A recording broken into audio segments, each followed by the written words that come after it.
Hey friend, Roger Christofferson here again with another first listen review.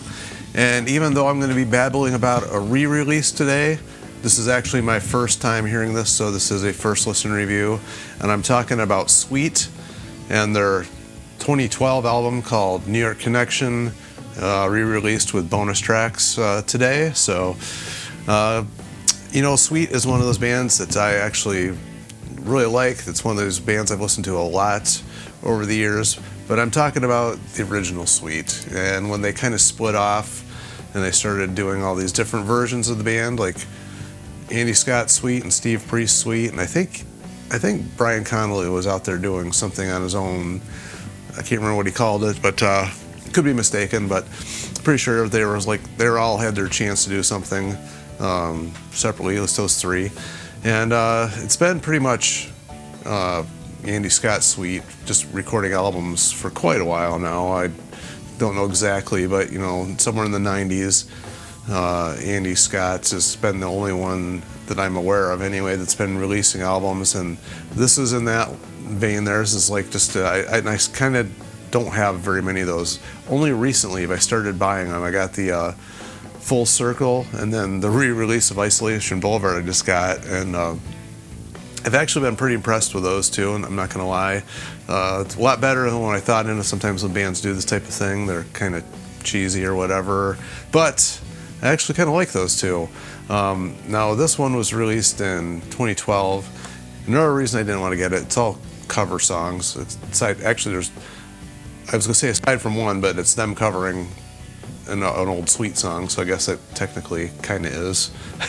I guess not really, but anyway, I like cover albums. They're fun and everything, but they don't usually do much of anything different, so I really never got this one. Now, funny part is, this really exceeded anything I was expecting. I was really kind of caught off guard by how much I liked this album. I'm not gonna lie, it was pretty good. Now, there's on bass on this band, this version of the band, I don't think anybody left in this version is still in the band at this point. I don't think, anyway. They've changed a lot of. This is one of these guys, when they go out on their own, they've changed a lot of members, so I don't think there's anybody that's the same on this album as they still have now. So it's pretty much just Andy Scott and whoever you had. But in this lineup, it was Pete Lincoln on bass, and he does all the vocals on this. And just before I forget, and I don't want to forget to say it later on, his vocal style and tone is very similar to Brian Connolly, which is a lot different than what they have now singing. Their singer that they have now is a guy from Cats in Space. I can't think of his name. Anzi, is that his last name? Something Anzi. I can't even think of it now. But so that was kind of like, I wasn't expecting it to sound so similar to the earlier stuff, just tone-wise and vocals. And the background vocals on this sound a lot like the earlier 70s Sweet. They went to all extremes to make sure those background vocals sound a lot like Sweet, which I think it's kind of cool. They stuck with, what they knew was going to work, and they didn't stray from that at all. So, I mean, it's kind of what you want to hear. I think this was a smart thing to do. Now, before I forget, of course, Andy Scott's on here. He does actually lead vocals on one of the songs. Bruce Bisland on drums, who also does vocals on one of the songs, and Tony O'Hora on keyboards, who also does vocals on one of the songs. So other than those three songs, you got Pete Lincoln covering the vocals and everything else. And what was it, like Because the Night, Jane, and Blitzkrieg Bop, I think, were the ones that they did. Or Sweet Jane, I should say. Wrong band there I had in mind. But anyway, kind of getting into it, I've heard different versions of New York Groove before. I was actually in a band that played New York Groove. It's most probably famously known by Ace Frehley. And so when it kicked in, I was actually not expecting much. This is the opening track. And let me tell you what, I got a sweet surprise. It was actually, there was cool background vocals going on. The only thing I didn't care for is they put in that little Jay-Z thing. I don't know what the name of the song, his version of it is, but they they threw that in there, and for me, I would probably have, liked it a little bit better without that being in there. But whatever. Oh, Empire State of Mind. I was actually just looking at it here. It's Empire State of Mind. They threw in the middle and they mixed that together. I've heard that before somewhere, but I don't know where. Maybe it was this I actually heard somewhere, but I don't know. But other than that, I thought it was pretty cool what they did with the song, and it still, it piqued my interest. Now, when Gold on the Ceiling, which I believe is like a Black Keys song, that kicked in, and man, I was like, wow, I never really cared for the Black Keys that much. I mean, I didn't dislike the song or anything, but I didn't really think too much of it. But I was like noticing they actually put their own little twist on it, which now with 2 songs in a row they've actually done that, and that continued on with It's All Moving Faster, their redoing of New York Connection, and what surprised me the most was they did a cover of Shapes of Things, and that really had that sweet sound too, with all the background vocals and the cool guitar things going on that they just made it sound like early Sweet. And so I think they took a lot of attention into this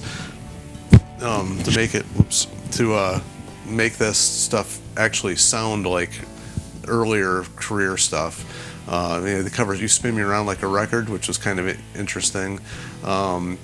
They got Because the Night, which the old Patti Smith song, and Sweet Jane was actually one of the ones I thought was a song I've heard like 100 times, or 100 different bands do it. Their version of it actually made it quite interesting, actually, and they changed the vocal part, they added a vocal part, I should say, in the chorus, which made it a little more interesting. Even Blitzkrieg Bop, which, if I'm not mistaken, had a little bit of a tinge of I'm drawing a blank here, Ballroom Blitz. Like they threw a little bit of that in there, I think. But maybe it's just my imagination, but it feels like I heard that in that song. Now, the only one I didn't care for too much at all was On Broadway. Yeah, it was kind of whatever. I mean, their version of it was actually made me not hate the song, but other than that, I've never really liked that song at all. So, weird choice, but I think a lot of these were kind of odd choices. And then their version of The Who's Joined Together was pretty cool. I'm an extreme Who fan, so even though they did a cool job with it, The Who is always going to be my favorite, and their version of it, because that's just how it is with me. Love The Who, although they did a cool job of it. They did have a way of making that their own, and that's the cool thing I like about cover songs, and actually have an entire album of cover songs that they somehow made them all sound like Sweet. I thought it was actually really impressive. Now, there's some bonus stuff on here, and it's basically all the same stuff. They did All Moving Faster, another version of Joined Together, and then there was an acoustic version of New York Groove, which actually still sounded pretty good. It's kind of strange thinking that would be a good acoustic song, but it was.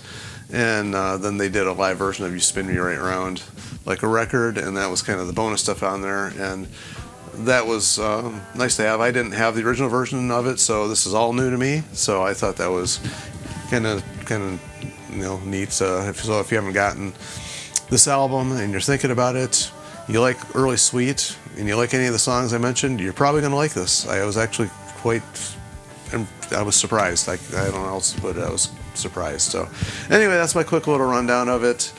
As always, feel free to comment. What do you guys think of Sweet? What do you think of this stuff? Cover songs, whatever you want to say, who cares?